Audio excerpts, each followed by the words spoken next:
दानोळी कोथळी निवडणुकीत महाविकास आघाडी एकत्र हात व ऑटो रिक्षा चिन्हावर मतदान करा, अशोक पुजारी यांचे मतदारांना आवाहन।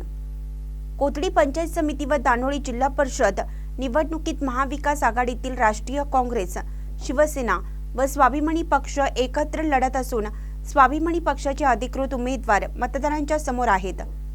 दानोळी जिल्हा परिषदसाठी स्वाभिमानी पक्षाच्या अधिकृत उमेदवार म्हणून सौ नंदिनी संदीप कांबळे, कोथळी पंचायत समितीसाठी सौ ज्योती शरद कांबळे, तर दानोळी पंचायत समितीसाठी सौ दीपाली सुनील होगले निवडणूक लढवत आहेत। मी अशोक पुजारी, शिरोळ तालुका खरेदी विक्री संघ संचालक कोथळी। मी महाविकास आघाडीचे आज जे होऊ घातलेल्या जिल्हा परिषद पंचायत समितीच्या निवडणुकांसंदर्भात महाविकास आघाडीचे अधिकृत उमेदवार जिल्हा परिषद गटातून नंदिनी संदीप कांबळे, कोथळी पंचायत समिती गटातून ज्योती शरद कांबळे, तसेच या दोघांचे चिन्ह ऑटो रिक्षा हे आहे व दानोळी पंचायत समितीमध्ये आमच्या होगले वहिनी काँग्रेसच्या याच्यावरती राहिल्या, त्यांचं चिन्ह आहे हात व ऑटो रिक्षा या चिन्हावरती भरघोस मताने मतदान करून मतदारांनी त्यांना अगदी चांगल्या पद्धतीनं पंचायत समिती आणि जिल्हा परिषदेच्या सीटा निवडून देत एवढं। तसेच या जिल्ह्याचे नेते बंटी पाटील साहेब,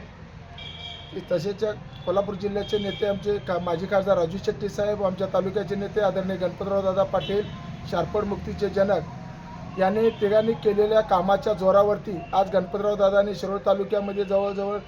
10,000 एकरवरती शारपड झालेल्या जमिनीचं शारपड मुक्त करून पीक खाली आणून शेतकऱ्यांना जे उन्नती दिलेली आहे, किंवा राजू शेट्टी साहेबांनी जे दरासाठी म्हणून शेतकऱ्यांना दर देऊन शेतकऱ्यांच्या जीवनात जी आर्थिक क्रांती फुलवलेली आहे, बंटी पाटील साहेबांनी दिलेली मदत, या सगळ्यांच्या मदतीमुळं आज आम्ही 100% निवडून येणार, यात तीळ मात्र शंका नाही। तसेच दानोळी जिल्हा परिषद, दानोळी पंचायत समिती, कोथळी पंचायत समिती आम्ही घर टू घर अगदी आमच्या दौरा करून प्रत्येक मतदाराशी आम्ही संवाद साधून करून अगदी आम्हाला उत्स्फूर्तपणे लोकांनी प्रतिसाद दिलेला आहे, त्याच्यामुळे आम्हाला निवडून येण्यास काही अडचण नाही। या उमेदवारांना हात व ऑटो रिक्षा या चिन्हासमोरील बटन दाबून भरघोस मताने विजयी करण्याचे आवाहन शिरोळ तालुका खरेदी विक्री संघाचे संचालक अशोक पुजारी यांनी केलं। ते म्हणाले की या जिल्ह्याचे नेते सतेज उर्फ बंटी पाटील, माजी खासदार राजू शेट्टी तसेच शारपड मुक्तीचे जनक व तालुक्याचे नेते गणपतराव पाटील यांनी केलेल्या भरीव कामाच्या जोरावर ही निवडणूक लढवली जात आहे। गणपतराव पाटील यांनी शिरोळ तालुक्यात 10,000 एकरावरील क्षारपड जमीन मुक्त करून शेतकऱ्यांना नवसंजीवनी दिली आहे।